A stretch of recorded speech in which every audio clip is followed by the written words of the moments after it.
warahmatullahi wabarakatuh. Halo anak-anak semua, bagaimana kabarnya hari ini? Semoga kita selalu diberikan perlindungan dan kesehatan oleh Allah Subhanahu wa Ta'ala. Amin ya Rabbal 'Alamin. Baik, sebelum kita memulai pembelajaran, alangkah baiknya kita berdoa terlebih dahulu ya. Berdoa dimulai. Bismillahirrahmanirrahim. Raditu billahi rabba wa bil islami dina wa bi muhammadin nabiyya wa rasula rabbi zidni ilma warzuqni fahma. Artinya, kami ridha bahwa Allah Subhanahu wa Ta'ala sebagai Tuhanku, Islam sebagai agamaku, serta Nabi Muhammad sebagai Nabi dan Rasul. Ya Allah, tambahkanlah terhadapku ilmu, serta berikanlah aku pengertian yang baik. Amin ya Rabbal 'Alamin. Kita melanjutkan materi minggu lalu, ya, masih mengenai teks berita. Nah, di sini kita langsung saja langkah-langkah menyimpulkan teks berita. Jadi pertama kita membuat kesimpulan terlebih dahulu ya. Cara menyimpulkan teks berita. Yang pertama langkahnya itu mendengarkan atau membaca teks berita. Jadi sebelum kita membuat kesimpulan, kita harus mendengarkan atau membaca terlebih dahulu teks beritanya. Tujuannya untuk apa? Agar kita paham, agar kita tahu berita apa yang akan kita simpulkan, seperti itu. Kemudian, setelah kita mendengarkan atau membaca teks berita, selanjutnya kita mencatat pokok-pokok atau unsur berita. Nah, mungkin di sini masih ingat semua 5W+1K yang ada what, when, where, ya. Nah, itu. Jadi kita catat unsur-unsur teks beritanya. Misalnya what, apa yang terjadi dalam peristiwa tersebut. Nah, contoh misalnya kecelakaan, kita tulis. Nah, terus when, kapan kejadiannya? Oh, hari Kamis misalnya. Kemudian bagaimana kejadian itu bisa terjadi? Nah, supirnya mengantuk. Nah, seperti itu. Jadi diuraikan gitu. Tidak singkat seperti ini ibu hanya memberikan contoh. Nah, kemudian setelah kita mencatat pokok-pokoknya, kita membuat simpulan berdasarkan unsur-unsur tadi.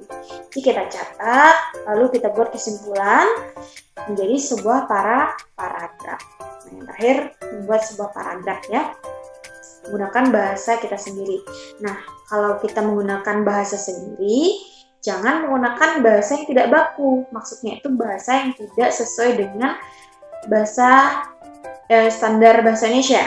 Jadi harus sesuai dengan bahasa Indonesia yang baik dan benar. Gitu.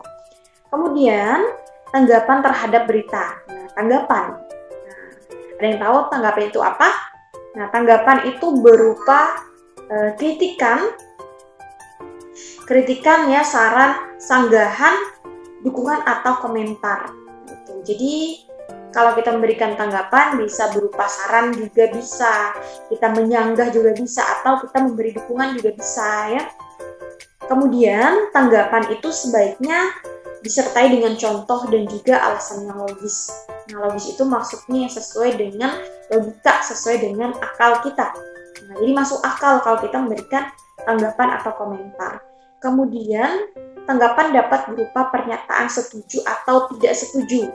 Jadi kita boleh memberikan komentar atau tanggapan, kritikan juga, setuju atau tidak setuju dengan isi beritanya. Kemudian suka atau tidak suka. Namun di sini suka atau tidak suka ini jangan sampai menggunakan bahasa yang tidak baik seperti itu. Jadi harus menggunakan bahasa yang baik. Kemudian berita. Setelah membaca atau mendengarkan berita, maka selanjutnya belajar menyampaikan kembali informasi berita. Bagaimana? Nah, kalian ya, kita itu tidak perlu menghafal seluruh isi berita tersebut, tetapi kita cukup memahami unsur-unsur beritanya. Nah, cukup memahami 5W+1H-nya.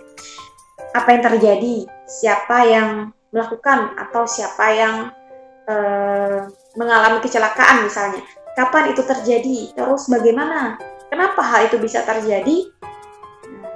Jadi itu cukup itu saja kita sudah bisa menyampaikan. Contoh misalnya, kan misalnya di tempat kita ada pencurian atau kebakaran, nah di sekitaran kita, misalnya kita dekat jalan, contoh seperti ibu di Tilung misalnya, ibu tahu ada kebakaran di Tilung, nah ibu lihat kejadiannya, nah di situ ibu tahu kejadiannya di mana, terus rumah siapa yang terbakar, seperti itu, pukul berapa ya terjadi peristiwa itu, semuanya ibu tahu. Nah, dari situ ibu sudah memahami dari unsur-unsur berita, kemudian ibu buat seperti itu, dan ibu juga bisa menyampaikan kepada orang lain. Selanjutnya, struktur dan kebahasaan teks berita. Yang pertama kita bahas struktur dulu. Nah, sebelumnya juga ada dibahas ya, cuman kali ini ibu jelaskan di mana struktur ini urutan dalam teks berita. Nah, yang pertama pasti judul berita yang paling atas ya, itu sangat jelas. Kemudian ada teras berita, kemudian ada tubuh berita, dan terakhir ada ekor atau informasi tambahan. Di sini ibu jelaskan satu persatu. Yang pertama judul berita, pasti tahulah judul berita merupakan kata kunci yang mewakili keseluruhan berita. Kemudian ada teras berita, di mana teras berita ini melukiskan seluruh berita secara singkat atau rangkuman inti dari keseluruhan isi berita. Jadi biasanya teras berita ini berada di paragraf paling awal ya, paragraf 1. Kemudian setelah teras berita ada namanya tubuh berita. Nah, tubuh berita ini merupakan tempat berita berada. Maksudnya apa? Di mana dalam tubuh berita berisi peristiwa atau kejadian yang dilaporkan.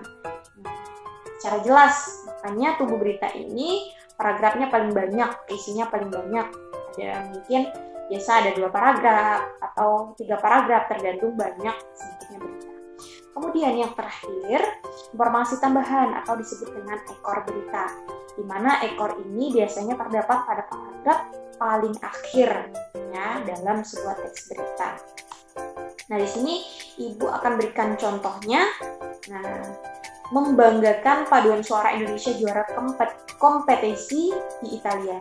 Nah, itu termasuk ke dalam judul. Kemudian di paragraf pertama, teras berita, paragraf kedua dan ketiga itu termasuk tubuh berita, dan yang terakhir ada ekor berita.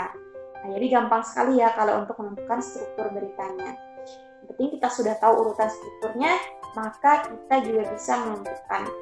Kalau misalnya ada soal seperti ini, nah, ada soal penggalannya saja, tidak secara keseluruhan teks beritanya, tapi hanya dipenggal atau kutipan teksnya saja. Maka kamu atau anak-anak semua ya cukup membaca. Kalau di depannya ini ada keterangan seperti ini, ya, ada keterangan tanda kutip. Nah, tanda kutip ini ya, tanda kutip 2 atau tanda petik 2 itu termasuk dalam tubuh berita. Sedangkan kalau judul ya tidak perlu bingung lah untuk judul. Kemudian kebahasaan teks berita. Kebahasan teks berita ada 4 ya. Yang pertama penggunaan verba transitif dan verba keluarga. Kemudian penggunaan bahasa yang bersifat standar. Kemudian penggunaan kalimat langsung, dan yang keempat penggunaan konjungsi. Nah, kita bahas satu persatu.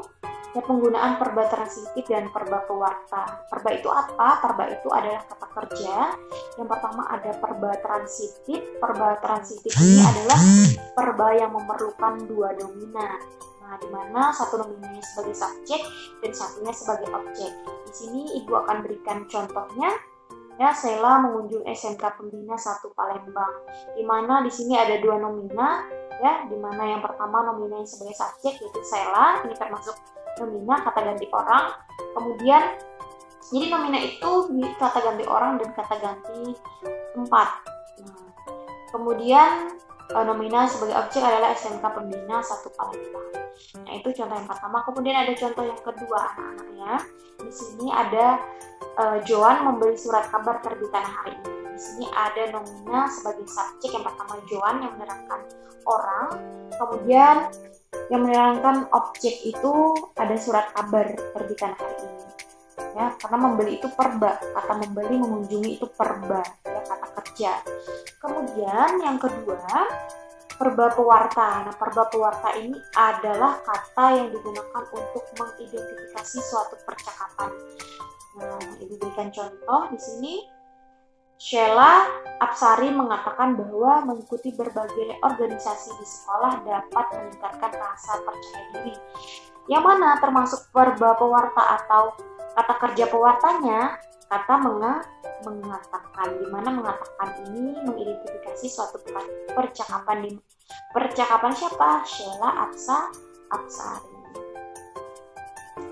Kemudian bagian B, penggunaan bahasa yang bersifat standar atau baku. Baku itu sesuai bahasa Indonesia yang baik dan benar.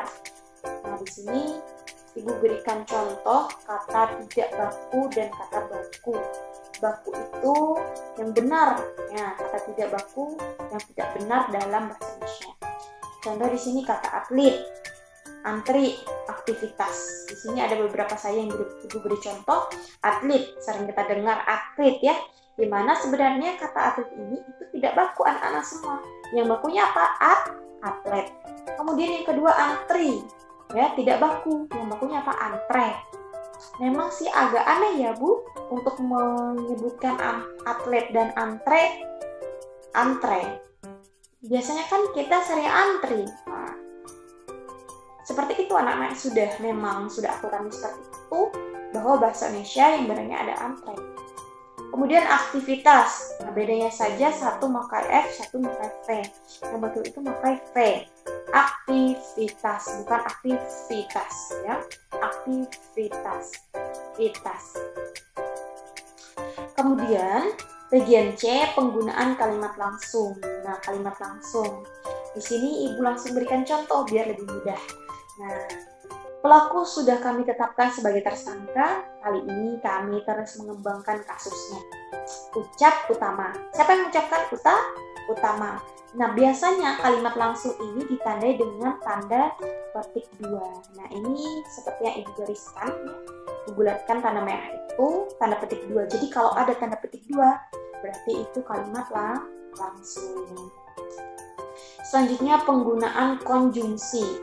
Penggunaan konjungsi adalah kata penghubung. Nah, konjungsi yang paling sering digunakan dalam teks berita adalah konjungsi temporal atau penjumlahan. Nah, di sini Ibu sudah tuliskan contohnya seperti kata kemudian, sejak, setelah, usai awalnya dan akhirnya. Langsung saja Ibu berikan contoh. Tampak pada karyawan bank bertepuk tangan kagum usai para atlet tersebut menceritakan kisah mereka. Nah, di sini ada kata penghubung, di mana kata penghubung itu ya adalah kata yang menghubungkan antara kalimat yang satu dengan kalimat yang lain. Di mana kalimat yang satu tampak para karyawan bank bertepuk tangan, jadi ada karyawan bertepuk tangan. Terus dihubungkan para atlet tersebut menceritakan kisah mereka. Oh, sebab mereka bertepuk tangan karena setelah para atlet memberikan atau menceritakan kisah mereka ya. Mungkin kagum karena ceritanya sangat luar biasa membanggakan. Kemudian, nah itu sudah ya, usai. Kemudian yang terakhir adalah langkah-langkah penyusunan berita. Nah, ini ada langkah-langkahnya secara singkat saja ya. Ada 4, yaitu yang pertama memilih peristiwa atau kejadian terbaru atau terkini. Jadi kalau kita ingin menulis teks berita, kita harus mencari berita yang baru, yang terkini. Ya, jangan cari berita yang lama, pasti itu tidak menarik. Kemudian yang kedua, mengumpulkan informasi yang mendukung, cari informasi yang mendukung. Itu 5W plus 1H tadi. Cari apa yang terjadi, terus kapan peristiwanya, kejadiannya di mana, dan sebagainya. Kemudian yang ketiga, menyusun berita. Setelah kita mengumpulkan informasi 5W plus 1H, kita susun beritanya menjadi sebuah paragraf. Jadi beberapa paragraf ya kan. Kemudian terakhir menentukan judul. Jadi menentukan judul itu paling akhir anak-anak semua. Jangan menentukan judulnya di awal. Ya, jadi tentukan judulnya di akhir. Nah, itu ya. Cukup ya, sekian yang dapat Ibu sampaikan. Nah, semoga dengan pertemuan kali ini semuanya bisa paham, bisa mengerti ya, karena ini teks berita sangat gampang ya materinya. Semoga semuanya selalu diberikan pemahaman yang baik ketika dalam pembelajaran. Nah, pesan ibu tetap semangat dalam belajar meskipun kita masih belajar daring ya. Bagaimana lagi keadaan ada pandemi ya, kita tetap semangat. Mungkin ambil ininya saja ya, baiknya saja. Kalau misalnya keluar rumah tetap memakai masker. Jangan keluar rumah kalau tidak ada yang mendesak seperti itu. Baik, Ibu akhiri. Sampai ketemu lagi minggu depan. Wassalamualaikum warahmatullahi wabarakatuh.